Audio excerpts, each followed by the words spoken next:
Hello and welcome to the programme which looks at the Holy Land. I am Paul Calvert. Psalm 112 verse 1, Praise the Lord. Blessed is the man who fears the Lord, who delights greatly in his commandments. I'm with Anthony Harper, who is a journalist with Intermountain Christian News and a correspondent in the White House. Now, Anthony, what are you doing here in Jerusalem? What I'm doing here is to interview Israel leaders and some other Israel policymakers about concerns about what is happening here in Israel regarding upcoming elections, the recent issue of Iran and the new development there, and the conflict that is happening generally regarding the rise of anti-Semitism, and it's a lot of serious issues I'm dealing with at the White House. So what subjects are you going to be covering here, and who are you actually interviewing? Well, I interviewed the member of Knesset, Simcha Rothman, and Religious Zionist Party, but I'm hoping to interview with previous Prime Minister Benjamin Netanyahu and other Knesset members and policymakers and a lot of crucial issues that need to be dealt with. And the role at the White House is not an easy one, because I think I'm the only one there that's continuing to ask questions on anti-Semitism and exposing that. So when you're in the White House, are your questions specifically about the situation to do with Israel? Yes, I do. Israel-U.S. relations and regarding UNRWA, which is that UN agency, stands for United Nations Relief Works Agency, about their anti-Semitic behavior and that issue, along with other anti-Semitism concerns of BDS and the desecration of the Jewish cemetery in Vilnius, Lithuania, as well as Palestinian Authority pay to slay issue, and just in general the attack on Israel, the assault. Even Russia has threatened Israel. So have you had many opportunities to ask questions to the press secretary in the White House? For the last year, I've been able to get called on a couple of times, asked questions about anti-Semitism of Press Secretary Jennifer Psaki and of also Admiral Kirby, who is part of the National Security Council with Biden, and then also there is another person with National Security Council, Jake Sullivan. And what sort of questions have you been asking? Well, recently asked with Admiral Kirby is about Russia threatening Israel. Now, we know Russia has been involved with this Ukraine issue. There's a serious crisis in Ukraine, but Russia has recently insulted and really kind of threatened the Jewish immigration agency in Russia to prevent Jewish people from making Aliyah. So that is one issue, but Russia's not very happy with Israel regarding the Leviathan, the natural gas, and wanting to supply Europe so that they're not dependent upon Russia's gas. So Russia feels threatened on several levels. And we didn't actually, by the way, have these problems during President Trump's time when I was at the White House. Russia was not making threats to invade Ukraine. It seemed fairly peaceful relationships. And, of course, we know the Democrats would say that President Trump was colluding with the Russians and all that, false reports, and that proved to be totally untrue. But very serious issues that are going on. Yeah, there seems to be a lot of instability under Biden's regime rather than Donald Trump's regime. Oh, yes. I mean, there's so much more instability. And the policies of the current Biden administration are really anti-Semitic in origin because of the conversations with Iran that, the U.S. should have nothing to do with Iran, giving money to Iran. We know during President Obama time there was money exchanged. There was help to provide to Iran, and there should be no nuclear arrangement because Iran is threatening Israel to wipe them off the face of the map. So President Biden should not have anything to do with Iran in this regards, and they can't be trusted on that matter. But, there are other policies that are considered anti-Semitic because Biden is refunding that anti-Semitic UN agency, UNRWA, which President Trump defunded after an investigation that I was involved, a U.S. senator, specifically the General Accounting Office, found that UNRWA was lying to the State Department about how those U.S. tax dollars are being spent. So do you think that Donald Trump was right when he'd done some of these policies and he changed not giving money to UNRWA and also pulling out of the Iranian deal? Do you think he was right? Totally right.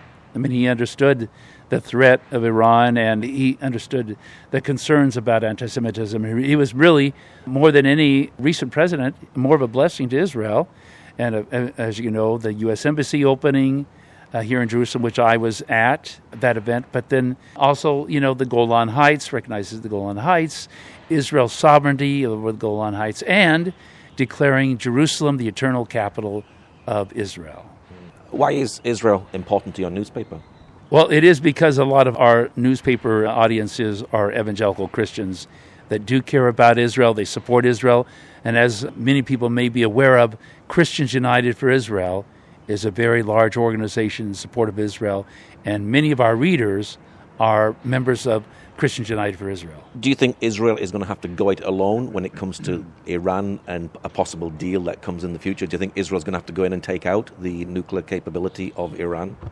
It's very possible because given the Biden administration's resistance to Israel and the conflict with Iran, I don't know if I really trust the Biden administration to support Israel if Israel does have to do a strike on the nuclear reactors. And by the way, I did ask a question of Biden's communication director, Kate Bedingfield, about this hypothetical. I asked, what's a response to Israel if they bomb Iran's nuclear reactors? And she laughed.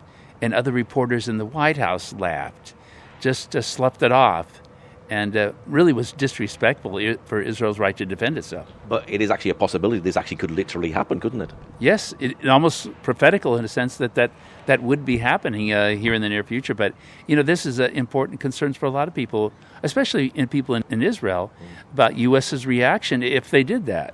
The big question is, would the U.S. stop sending support to Israel, refuse to help with Iron Dome in any way, or any other support for Israel if Israel did that? Maybe Israel might have a fear that the U.S. would withdraw support, military support, or any other kind of support if they did that.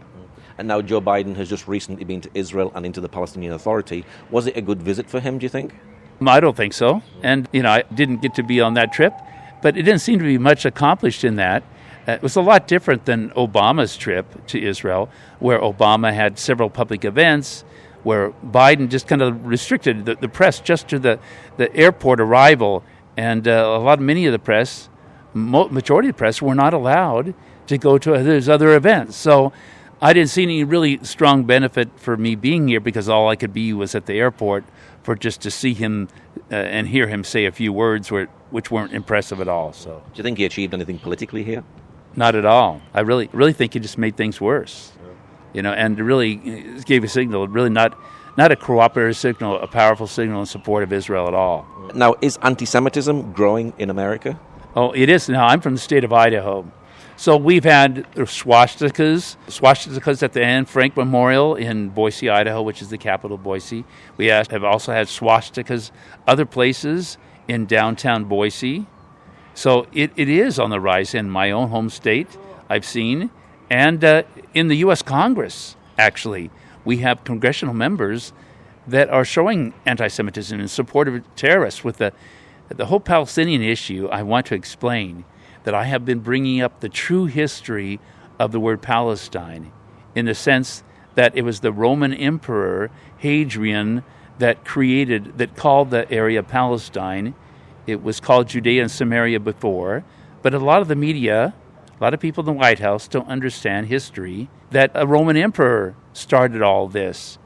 And so for that perspective, for Palestine and that issue, I don't know about Palestinian specific race of people. I don't know about Palestinian specific language that would identify them in that sense. But there is a lot of hostility towards Israel. And the PLO has been very hostile. Abbas, which has influenced UNRWA, and of course Hamas, hates Israel, and so many others. Should Jews be concerned in America at the moment, and is it time for them to come back home to Israel? I think they should be concerned to some degree, but it's been disappointing, though, that for some American Jews, actually many American Jews, part of the Democrat Party, I can't figure that out. Why would a Jewish person support the party that is funding anti-Semitism? Now, you're American and a Christian, but your heart is clearly for Israel. Why Israel? Because I really feel like an identification with Israel. I actually became interested in Israel from another journalist that would send me monthly subscriptions to Israel My Glory magazine. And when I saw that the Israeli national anthem was advertised in the magazine, and I purchased that, and I started learning the national anthem, it became more real to me, And of course, for Christians, we have a Jewish Messiah, Yeshua. Have you got any other questions you're going to be lobbying in the future at the White House? There's several questions to lobby. Whether they will call upon me or not is another issue. That they seem to be afraid of my questions of exposing anti-Semitism and questioning the Biden administration policy. But yes, I would continue questions about transparency. I've been involved and witnessed a news reporter protest at the White House. There's a video about that. It happened back, I think, in December of last year. But most recently, a majority of news reporters, including Sam Donaldson, a well-known reporter, along with the White House correspondent president, signed this protest letter complaining about the lack of access, transparency, how majority reporters are being excluded from attending the press events of Biden. It seems very clearly in this protest letter, and what I hear from other reporters, that the administration is trying to protect Biden from the press, that there might be a fear that he wouldn't be able to handle the press questions. Have you got any questions about Israel as well for the future? Well, I do, specifically for Israel. In light of Iran, I want to know from this administration, would they support Israel if Israel does have to defend itself and do a strike on the nuclear reactors of Iran to make sure Iran is never a nuclear country again? Are you making a difference in the White House? I am definitely making a difference, I think, for good, because of my influence with other reporters, educating them about the significance of blessing Israel, the history behind Israel, and from that perspective, yes, and being called on, bringing attention, because the whole world can hear my White House questions. When I'm asking questions of Jennifer Psaki, the whole world is witnessing those questions. They're hearing these concerns about anti-Semitism, about the viability of a two-state issue. I brought that up with Press Secretary Jennifer Psaki. If they're reconsidering the Palestinian Authority's two-state solution, and I've made it clear to them that it is, from a biblical perspective, from our audience, that it is wrong to support dividing Israel, because there is a scripture in the prophet Yoel, in Joel chapter 3, verse 2 in English Bible, that says, "For God enters into judgment in the valley of Jehoshaphat, the nations that divide up his land and scatter his people." Clearly, God is angry, the God of Israel, angry towards people that divide up the land, and a two-state solution is for dividing Israel. And you may have seen a peace plan map that came out with Jared Kushner. It showed a Palestinian state in the heartland of Israel, totally unacceptable to the God of Israel. So it's very, very important to have a Christian witness and a Christian influence in the White House. It is, and we need more good, courageous Christian reporters there that are not afraid to address these issues of anti-Semitism. Currently, I'm, I guess, the primary one that is exposing this and other human rights violations. I do report also about the Chinese Uyghurs and about the forced sterilization and the organ harvesting. I'm asking questions at the White House, what they plan to do to influence China to stop that humanitarian problem, that human rights violation of the Uyghur people, but also the Afghanistan people. I was there during the Afghanistan withdrawal, and I'm close to the Afghanistan journalists there. I know Muslim reporters there, and I hear their perspective, and they are concerned about the human rights violations of Taliban that continue, ISIS, and so many more. What's your prayer for Israel at this time? Well, my prayer is really biblical prayer for the peace of Jerusalem. That I encourage people to pray for the peace of Jerusalem, to pray for Israel, and to bless Israel by all means. I want to point out a couple other scriptures from Genesis 12:3. It's referring to blessings for those that bless Israel and a curse for those that curse Israel, specifically to Abraham and his seed, which represents Israel.